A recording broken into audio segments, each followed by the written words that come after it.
अफ़सोसनाक ख़बर है नसीराबाद में आवास शेयर कयूं पिया। नसीराबाद में घर की भित किरण सबब नौजवान ज़ाहिद हुसैन सूमरो दबिजी फौत थी वियो आहे। ॻोठ सोनो गोंदल में घर की छित किरण सबब ज़ख़्मी थियल नौजवान नदीम अहमद लंजवाणी लाड़काने की चांडगाह अस्पताल में फौत थी वियो। नसीराबाद तालके में घर किरण के वाक़ियन में फौतुन जो अंग 11 थी वियो आहे। अहम ख़बर मां ॾियूं पिया नसीराबाद में घर की भित किरण सबब नौजवान ज़ाहिद हुसैन सूमरो दबिजी फौत थी वियो आहे। ॻोठ सोनो गोंदल में घर की छत किरण सबब ज़ख़्मी थियल नौजवान नदीम अहमद लंजवाणी लाड़काने की चांडगाह अस्पताल में फौत थी वियो आहे। नसीराबाद तालके में घर किरण के वाक़ियन में फौतुन जो अंग 11 थी वियो आहे। नसीराबाद में घर की भित किरण सबब नौजवान ज़ाहिद हुसैन सूमरो दबिजी फौत थी वियो आहे।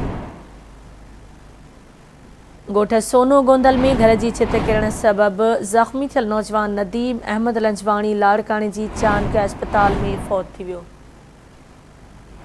तफ़सील मालूम कंदासीं नसीराबाद में आवाज़ जे रिपोर्टर बशीर लगारी खां। जी बशीर, छा तफ़सील आहिनि, आगाह कजो।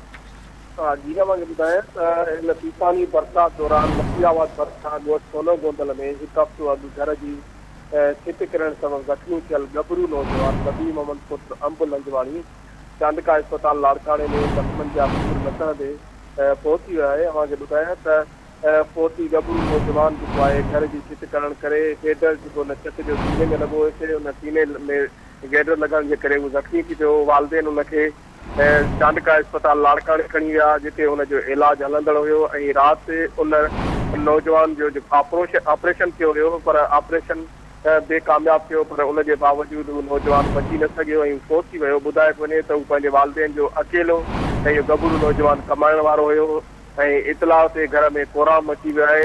अव्हांखे इहो ॿुधायां त तूफ़ानी बरसात जी जेका आहे बरसात त बंदि थी वई आहे, पर उनजूं तबाह कारियूं हिन वक़्त ई जारी आहिनि। ठीक है, अवां जी मेहरबानी बशीर अपडेट करण।